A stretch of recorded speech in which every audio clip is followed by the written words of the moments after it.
right, y'all, there it is. We are live. Welcome to another episode of the DTI Takeover Show. For those of you who are just tuning in, I am one of your hosts, Miss Kayla. Welcome. As always, we are spotlighting and shining light to some of our dope entrepreneurs, and this person is no different. We have Mr. Theodre here with Building More with Theodre. How are you?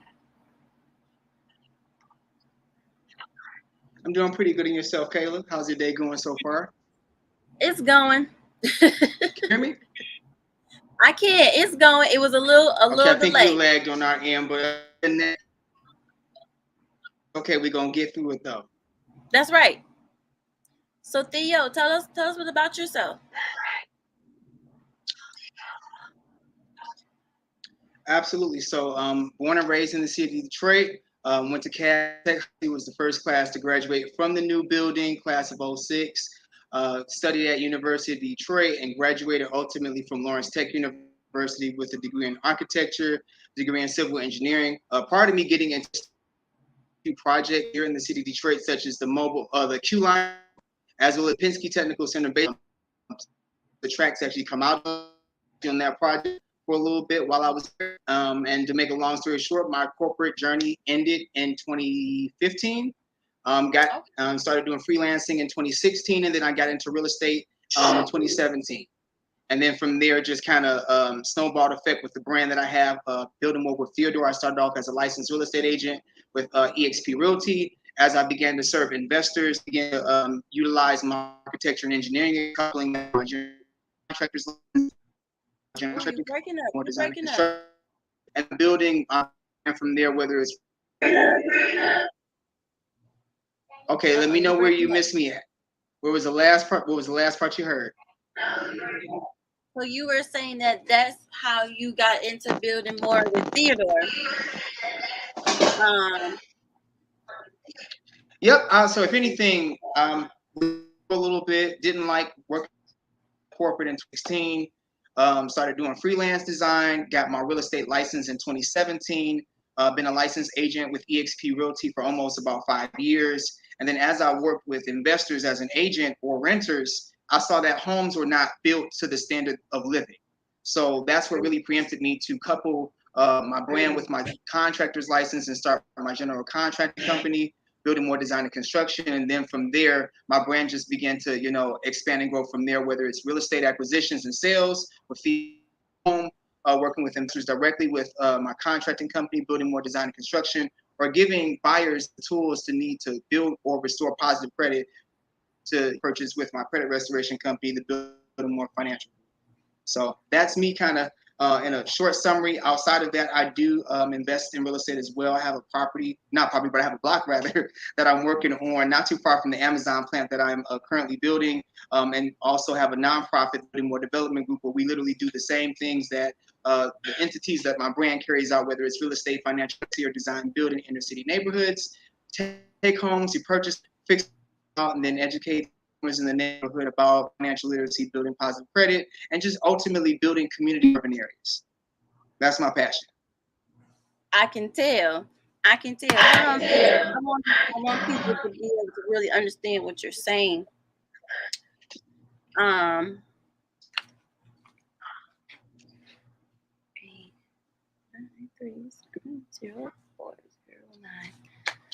gonna give you a call.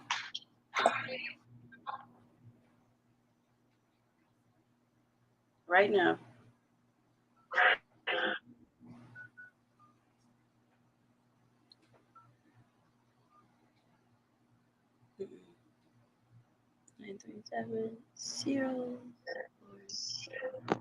And I'm just gonna mute my mic.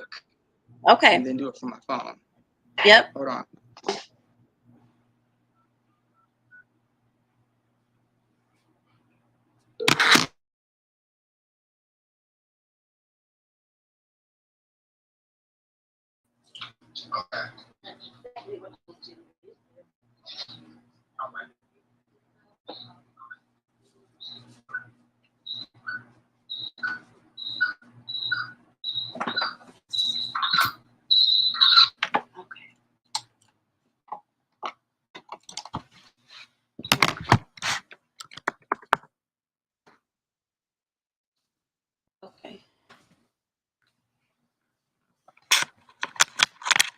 That's better. Okay. I want you to backtrack a little bit. So it sounded like you were definitely saying something important. You were talking about nonprofits or that you were building, that you were working on. You have what you said, a financial literacy or credit restoration as well. Yep, both of those things. So I do have a nonprofit by the name of the Building More Development Group, Inc., where I literally go into neighborhoods, partners, of course, with other investors and like-minded individuals. We purchase homes in inner-city neighborhoods that are with the land bank directly or just personal private owners that are, either foreclosed or distressed. Take those properties, we fix them up, we rent them out. And the investment strategy really mainly is to go into neighborhoods that have homes that are attached to lots, so that you can also control the land and potentially build on that as you hold on to the property as well. But just going into inner city neighborhoods, buying up homes, fixing them up, and then just educating the consumers about how to build credit, how to build, financial literacy and things of the like, so that you can build community in urban areas. Wow. How long you been doing this?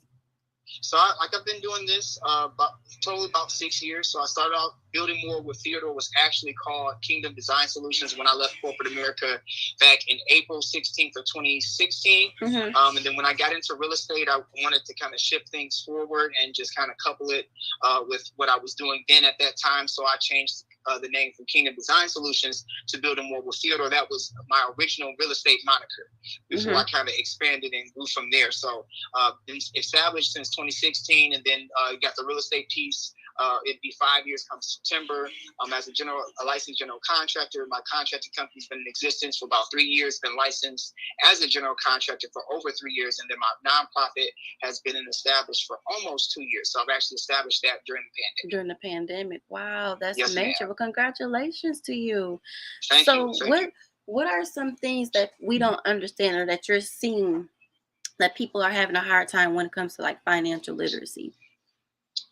Well, can I be very transparent? Yeah. So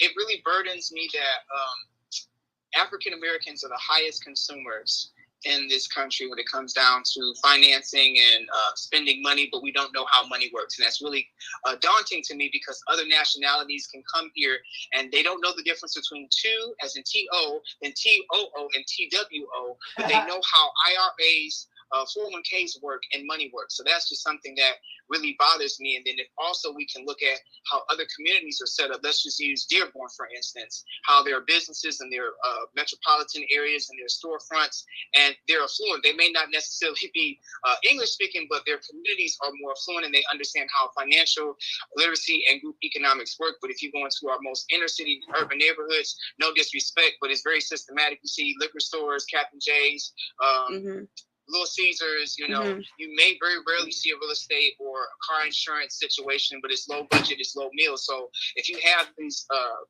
businesses, which are, no disrespect, we still need these businesses in urban areas, but if you don't have the life insurance company, if you don't have the financial literacy, the Edward Jones that's in an urban area, then these people can't, won't even have the ability or the wherewithal to learn. But it goes back to access and proximity. A lot of people in our inner city neighborhoods don't have access or proximity to learn how to build their life in a certain kind of way. Because life kind of, our situation feels a hard bone, whether, our parents weren't there, or we came from a 2-family or 1-family situation, or may not have had the education or the means growing up. But now, as adults, we have to take accountability and, move forward. But there's no tools for people to do that in urban areas. That's kind of something that I first see as something that's daunting. And then another thing is that, how the media and music is kind of perpetuates a certain type of spending as opposed to a more sustainable and wealth building type of spending. So, for instance, you see a lot of our rap artists, our celebrities, we see the flash and the glitz and the glamour, and we think that it's okay to put all of our hard-earned money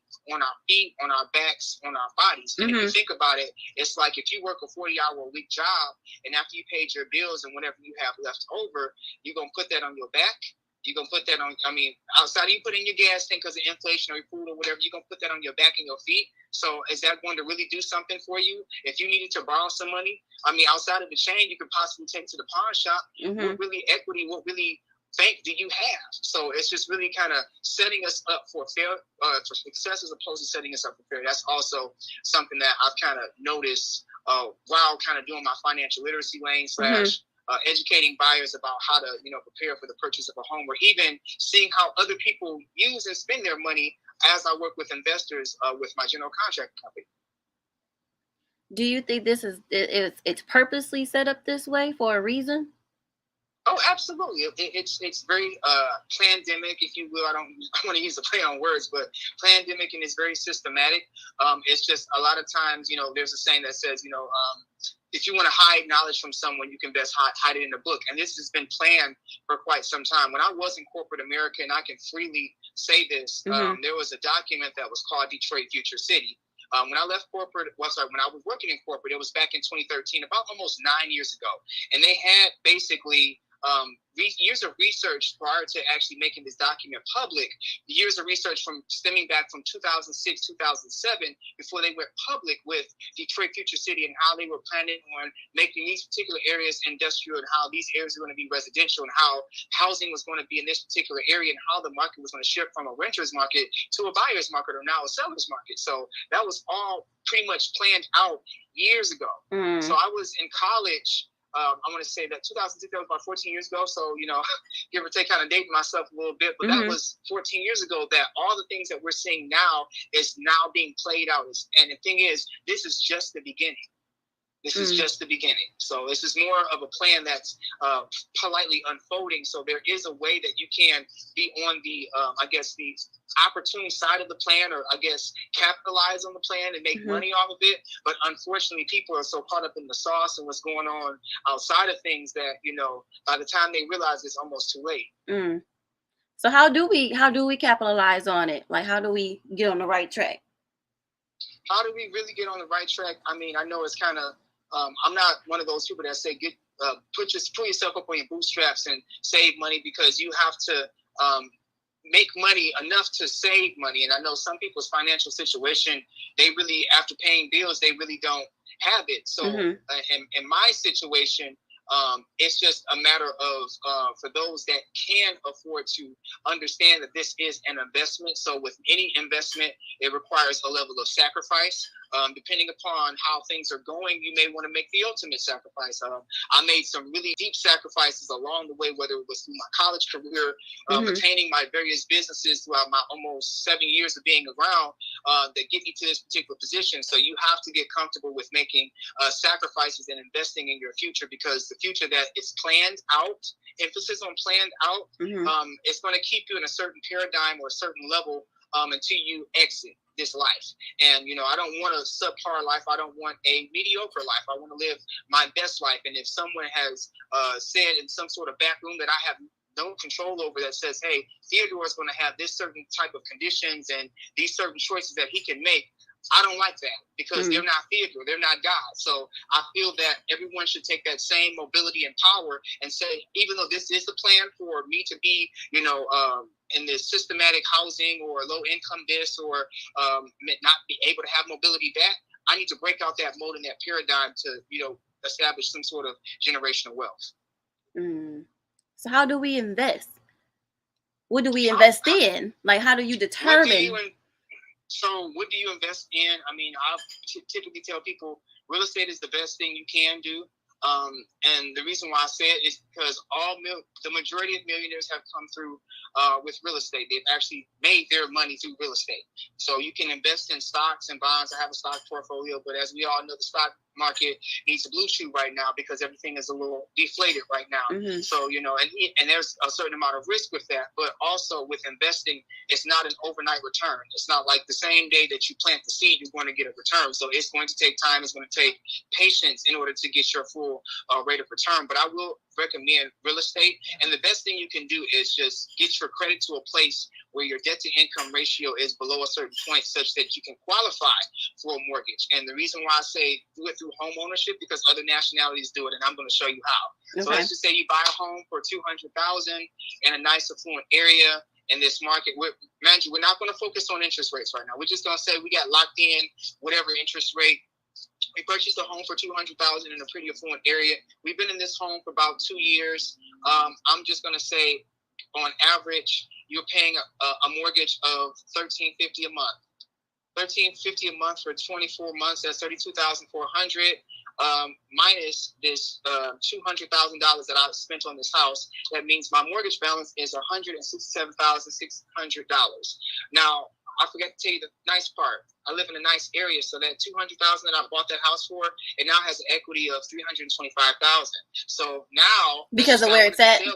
Because of where it's at, because property value, lack of inventory, all these things that are planned.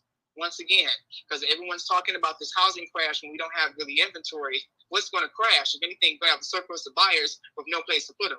But like I said, your home gets an equity of, let's just say, $325,000. That means $125,000 on top of what you purchased the home for. Your loan price is at $167,600. We got that $325,000 in equity. That means if I sold that house, I could pay my mortgage off and I could walk away with $157,400 at the end of the transaction for just living there for 2 years. Take it, wash, repeat. Take it, wash, repeat. Oh. Yeah. And that's how people are doing it. They're staying in a home for 2 years and they're qualifying for FHA. And the thing is about with FHA, that's a loophole. A lot of people think that, oh, well, if I bought a home before, I don't necessarily qualify. If you have bought a home within the past, if I'm not mistaken, it's 3 years. It may be 2 years, but don't do your due diligence if you're watching this. I believe it is 2 years, but let's just say 3 years. But I did the calculation based on living in the home for at least 2 years. Mm-hmm. So if you're staying in the home, you got a first-time home buyer's grant, you qualify, you got approved for $200,000. You need to have a little bit of money to kind of make the money work. So let's just say all you needed to come out of pocket was $10,000 to get into that home. Came out of pocket $10,000 at closing, plus you're paying a mortgage of $1,350 because you're staying in a nice area, meaning the Farmington Hills, the Bloomfield Hills, whatever, all the hills. Right. So you're staying in a nice area, and then you're paying $1,350 a month for 2 years. You're paying $33,000 almost, and you got a nice little situation. You're walking away from the deal at the end of the day, much more than what you stand into, when you came in with. So a lot of other people are doing this. Other nationalities are doing this. They're taking that almost $158,000 that you netted after equity and paying the mortgage to put into another home and doing it again. Putting it to it again. Except now, if I had to put $10,000 down again, that means let's just say I did the same process. I got a home that was. Imagine you can tell your real estate agent, "Hey, I sold a house. This is what I got," but I'm buying another house, and let's just say I bought a house that's $300,000, and it's FHA. And now with FHA homes, you got to have at least 3.5% of the asking price. So that's basically $10,500. Now you just made $158,000 from the last house. And you telling me on the last house I just sold. Now I'm about to upgrade and get another one. Oh, $10,000, $11,000 down. Bet, run that. I got more money in the bank. I'm gonna stay there for 2 years and do the same thing. Repeat. And then how about this? This is what other nationalities do. So I just told you about that process for one individual. Let's just say one individual in the family that got the good credit, they're the spokesperson for. Now, mind you, I know the mortgage laws, and as far as you're not supposed to be a straw buyer, that's a term that says basically you gonna buy the house for me, but I'm gonna pay it for you. We're not gonna. That's illegal. That's occupancy fraud. Occupancy fraud. Let's just say you staying in the house with me, and we all doing this together. And while you there these 2 years, I'm working on my credit, she working on her credit, everybody working on their credit. So now each of us can not all buy a house. And we can take some of this money that we all put in. I can give you $10,000 and almost $11,000 to put a down payment and still have some left over. We all do the process and we all wash and repeat. So let's just say you got 6 relatives that are adult age that can do the process. Now, as opposed to $158,000, you can multiply that by 6. That's almost $1 million that you just made off of, and just from the family. That's how other nationalities are doing this. And the thing is, they're capitalizing on the food stamps. They're capitalizing on the low-income housing and the low-budget programs that are for women and children, and making a bag while they're capitalizing off of that. Because ask me how I know. I'm representing them as a realtor. I'm representing them as an investor in some way, shape, or form. It's just now that knowledge is somehow trickling over to our community. And those of us that have known it and blame my elders or my elders, people that are older than us, they just haven't shared that information. And now we've had to do our due diligence and find out on our own. So, yeah. You said a mouthful, Theodore.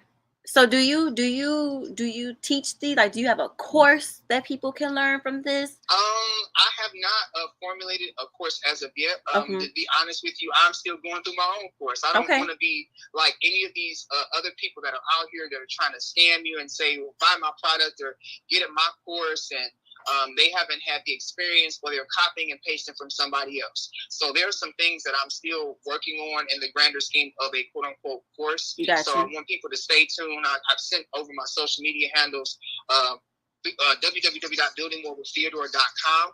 There are two things that I do kind of have in the realm of, they're not courses, but they're community engagement. I do have an apprenticeship program that I am working on with my contracting company. Okay. So I have, youth around the ages of 18 through 24 learning about the construction trade. So that is something that is somewhat course intensive, but that's something that's kind of, you got to ask about it, and you kind of got to work something out individually off this platform, of course. Mm-hmm. But in the realm of real estate development, investing, design, build, I do have a desire to build a course. But just, I would say, give me a good year and a half. Mm-hmm. Give me a good year and a half, and it'll be really intense. And I wanted to cover how would an investor come into this market if they wanted to buy a property and fix it and flip it. What do they need to consider? What material choices? Where they got to find that, all that good stuff. If they're looking to purchase a vacant piece of land and potentially develop it and build a house or build housing, or if they have lots that they want to develop housing, whether it's container homes or tiny homes, we can have courses that are kind of tailored to those type of investors with those type of development ambitions. Okay. My partner Silas wants to talk to you after this interview. Not after the interview. I just said I want to talk. Oh, well, he want to talk. He in the city? Yes, he's in the city. Oh, yeah, we got to talk. Oh, absolutely. We got to talk for sure. Said, yeah, I want to talk to him. I like the way he thinks. He said he just really want to talk. So Theodre, building more with Theodre. So how can people follow you on your social media and get in contact with you? Absolutely. So you can get in contact with me on Facebook. Facebook is a good platform for me. I have Building More with Theodore. My real estate brand is Theo's Way Home. So each of my businesses are kind of separate from the Building More with Theodore brand. Okay. And then my general contracting company, Building More Design and Construction, that's all on Facebook. But if you follow Building More with Theodore on Facebook, you're able to get in contact or push through to the other avenues that I have, whether it's through design, building, construction, or real estate acquisitions. I'm also on TikTok as Building More with Theodore, Instagram, Building More with Theodore, and LinkedIn. I'm also LinkedIn as well. So if anything, my website, buildingmorewiththeodore.com, it'll push you to my other affiliate businesses. I'm also working on my nonprofit site. So all the nonprofit and development opportunities that will be available will be on my website, which can also be found at buildingmorewiththeodore.com. Awesome. Where do you see yourself 5 years from now? 5 years from now, I'll be 39 years old, believe it or not. I want to have an established real estate portfolio with a few apartment buildings. I have some homes that I own. Of course, I want to have more homes that I own, but a few apartment buildings that I own. And I also want to have, if not have built my first housing subdivision, I want to be headed toward that way with building my first low-income housing development here in the city of Detroit. So I don't want to be one of those developers that do all this stuff and say, well, I'm going to go take my talents to New York and Georgia. I'm going to first to do right by my own city before I go somewhere else. So I'm not saying I'm going to be here forever, but once I take care and model it how it's supposed to be done in Detroit, then we can copy and paste in Atlanta, copy and paste in Gary, Indiana, copy and paste anywhere throughout the country. Absolutely. I agree. Well, thank you, Theo, for being a guest on the show. I hope for those of you who are listening that you learned something, that you gained something from this interview.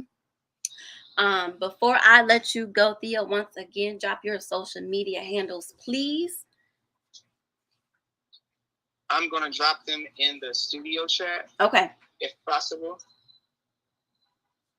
So they should, and they should appear on the post. Okay. Once it is done.